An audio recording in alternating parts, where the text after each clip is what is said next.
Hello दोस्तों, स्वागत है आप सभी का आज की इस वीडियो में। आज हम डिस्कस करेंगे कि आप कोई भी रेंज ड्रॉ करते हैं तो उसमें आप एरर पॉइंट को कैसे फाइंड करेंगे। देखिए, एरर पॉइंट फाइंड करने का तरीका ये है कि अगर आप रेंज ड्रॉ करते हैं तो फर्स्ट कैंडल का वीक जो भी है या फर्स्ट कैंडल आपका जितना बड़ा है उसमें आप उसको एरर पॉइंट कंसिडर करेंगे। ठीक है, उतना एरर पॉइंट आप हमेशा लेके चलेंगे। जैसे इस कैंडल में जो है कि फर्स्ट कैंडल, इस कैंडल में आपका एरर पॉइंट आपका है यहाँ पे ये वीक आपका एरर पॉइंट है। ठीक है, ये एरर पॉइंट आपका कहीं ना कहीं एडजस्ट होगा। जैसे देखिए, ये एरर पॉइंट यहाँ पे एडजस्ट हुआ है। ठीक है, इस वीक में जो है तो यहाँ पे क्या होगा आपका कि मार्केट यहाँ से बुलिश कैंडल बना के एक यहाँ तक गया है। ठीक है, ये आपका 3700 जो मैंने कल वीडियो बनाया था प्रीवियस डे का, वहाँ से देखेंगे तो ये 3700 का जो पॉइंट था यहाँ पे, मार्केट वहीं से रिजेक्शन लेके मार्केट फिर डाउन आया।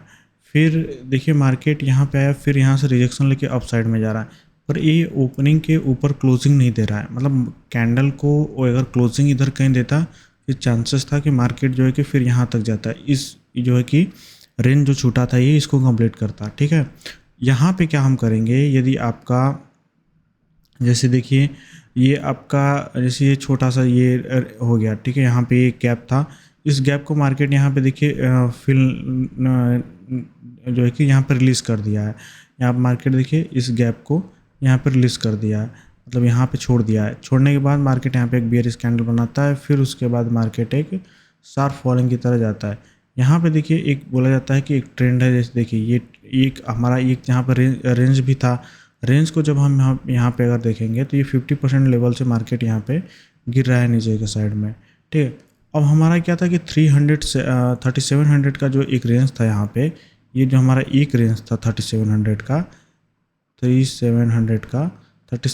का यहाँ पे मार्केट इसको ब्रेक किया है, डायरेक्टली ब्रेक किया है, फिर अप गया है, फिर उसके बाद जो है कि डाउन आया। तो एक आप जो है कि यहाँ पे एक चांसेस ये होता है कि जब एक रेंज को ब्रेक करता है तो मार्केट अगली रेंज को जो है कि अवश्य कंप्लीट करता है। चाहे मतलब 90% ऑफ द केस में ये होता है कि मार्केट उस रेंज को कंप्लीट करता है। तो यहाँ पे देखिए सेम वही चीज़ हुआ है। मार्केट यहाँ पे जो नीचे एरर दिया है, सेम एरर अप साइड में देख के मार्केट जो है यहाँ से फॉल फिर नीचे के लिए जो है मार्केट फिर आया है, इस डबल रेंज को कंप्लीट किया है। तो देखिए रेंज निकालने से आपको क्या फ़ायदा मिल रहा है यहाँ पे कि आप एक प्रॉपर एंट्री आपको मिल जा रही है, फिर उसके बाद एग्जिट कहाँ होना है आपको ये भी मिल जा रहा है। हाँ, बाय द वे कभी कभी क्या होता है कि ये नहीं काम करता है, कभी मार्केट साइडवेज हो गया या तो कभी अनयूजुअल कोई न्यूज़ आ गई, तो ये इन सब चीज़ों में ये नहीं काम करता है। काम करने का मतलब ये है कि डायरेक्शन इसका कहाँ तक जाएगा, कितना कहाँ से अप डाउन होगा, कोई क्लियर नहीं है।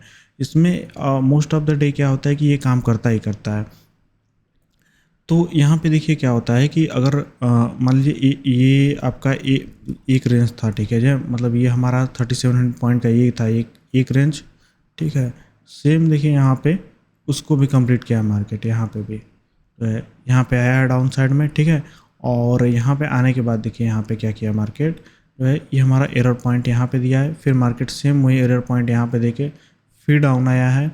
फिर देखिए नीचे में एरर पॉइंट दिया है मार्केट, फिर एक शार्प में फॉल कर अप साइड में गया है, फिर कहीं पे जो है मार्केट मतलब एक प्रॉपर वे से कहीं रिजेक्शन लेके डाउन साइड में नहीं क्लोज किया है। मतलब देखिए यहाँ पे जो हमारा अप साइड का था, जो ओपनिंग था, मार्केट यहाँ पे एक थोड़ा सा डाउन मूवमेंट दिया, पर जो ये आपका एरर पॉइंट था ये यहाँ पे भी एडजस्ट हो रहा है।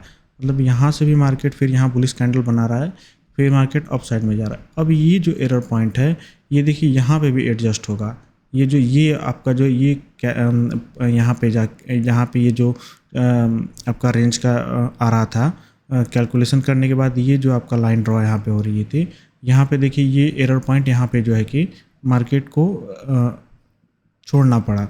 तो ये सब चीज़ें क्या होता है कि आप एक इसमें आपको हर मतलब कैंडल को ट्रैक करना पड़ता है कि अगला कैंडल क्या बन सकता है, क्या हो सकता है। और रेंज निकालने का जो तरीका है मैंने प्रीवियस वीडियो में आपको बताया, उसको जाके देखिएगा, उसमें आपको इजीली समझ में आएगा कि नहीं कैसे रेंज को निकाला जाता है और कैसे काम करता है। इसमें क्या होता है कि देखिए आप अगर इधर कहीं भी एंट्री लेते हैं और एक ये मूवमेंट कैप्चर करते हैं तो समझिएगा कि आप बहुत बड़े गोल्ड में ये इतना बड़ा मूवमेंट का मतलब समझ रहे हैं कि आपका जो है कि 1000 का तो आपका इजीली जो है कि मनी डबल हो जाएगा इतने में। तो ये सब चीज़ें कब आप सीखेंगे, जब आप एक प्रॉपर वे से ट्रेडिंग को ध्यान देंगे, मतलब बैक टेस्टिंग डाटा को करेंगे, रेंज निकाल के जो है कि प्रीवियस मंथ का जो है कि फिर उसके बाद 1 ईयर का डाटा को जब आप टेस्ट करेंगे तब आपको समझ आएगा। फिर उसके बाद लाइव मार्केट इसको इसमें टेस्ट करिए कि ये काम करता है कि नहीं करता है, तब चीज़ें आपको अच्छे तरीके से समझ में आएंगे। ठीक है, तो आज के वीडियो में यही था कि एरर पॉइंट आपको कैसे फाइंड करना है। फाइंड करने का मतलब एक अगर रेंज को ब्रेक करता है, कितना मार्केट और कितना कैंडल उसके ऊपर ब्रेक किया है, तब जाके आप जो है कि उसको मतलब मान लीजिए यही कैंडल रहता, अगर ऊपर में ब्रेक करके फिर रिजेक्शन लेके यहाँ से मार्केट इधर कहीं रेड कैंडल बनाता, तो फिर ये एरर पॉइंट जो है कि कहीं एडजस्ट होता, मतलब मार्केट का चांस है कि इसको ब्रेक किया है, मार्केट इधर कहीं आता, फिर इधर से कहीं से आपका एक सपोर्ट लेता, फिर चांसेस था कि इधर कहीं जाता मार्केट। तो ये सब चीज़ें जो है कि आपको ट्रैक करने पड़ेंगे। इसमें साइकोलॉजी है, फिर कैंडल स्टिक को देखना है कि कैंडल क्या बोल रहा है। कैंडल अगर देखा जाए, अगर आप एंट्री बनाना चाहें तो क्या देखिए, ये जो बड़ा कैंडल बिग कैंडल बना है, ये जो बिग वन बना है, बिग वन को क्या मार्केट इस बिग कैंडल को जो है कि नीचे 50% के ऊपर क्लोज कर रहा है, कोई भी कैंडल नहीं कर रहा है। क्योंकि तो इसमें आप इजीली समझ सकते हैं कि मार्केट में सेलिंग प्रेशर ज़्यादा है, इस वजह से ये कैंडल जो है यहाँ पे नहीं हो रहा। क्या ये कैंडल जो ग्रीन कैंडल या ये बना है, क्या इसमें सेलर नहीं होंगे? इसमें सेलर भी होंगे, बायर्स भी होंगे, दोनों लोगों की वजह से ही कैंडल रेड ग्रीन बनता है। ये नहीं कि केवल बाई करने से ही ग्रीन कैंडल बनेगा। हाँ, ये होता है कि जैसे देखिए इसमें क्या हुआ, अब साइकोलॉजी समझिए कैंडल की यहाँ पे, कि देखिए ये क्या है कि ये आपका ये जो कैंडल का वीक है, यहाँ पे वीक है, मतलब कैंडल यहाँ पे डाउन तो आया, पर क्या हुआ यहाँ पे बायर्स जितने मजबूत थे कि जो है कि कैंडल को ऊपर ले जाके क्लोज किए ग्रीन में। ठीक है, फिर यहाँ पे नेक्स्ट कैंडल बना, फिर जो है कि मार्केट जो है कि यहाँ पे अप गया, फिर डाउन करके सेलर ने, पर क्या सेलर इस जो बॉडी है, इस बॉडी के नीचे नहीं क्लोजिंग करा पा रहे हैं, मतलब अभी भी बायर्स के पास मजबूती है जो है कि कैंडल को ऊपर ले जाएंगे। तो ये सब साइकोलॉजी होती है, कैंडल को ट्रैक करने का तरीका होता है कि नहीं कैसे कैंडल जो है कि काम कर रहा है। तो आज की वीडियो के लिए बस इतना ही। अगर आपको वीडियो में कोई भी डाउट्स हो या कुछ भी हो तो चैनल के डिस्क्रिप्शन बॉक्स में व्हाट्सएप नंबर है, मैसेज करिए, मैं अगर फ्री होऊंगा तो आपको बता दूंगा। और बस आज के लिए बस इतना ही। Thank you.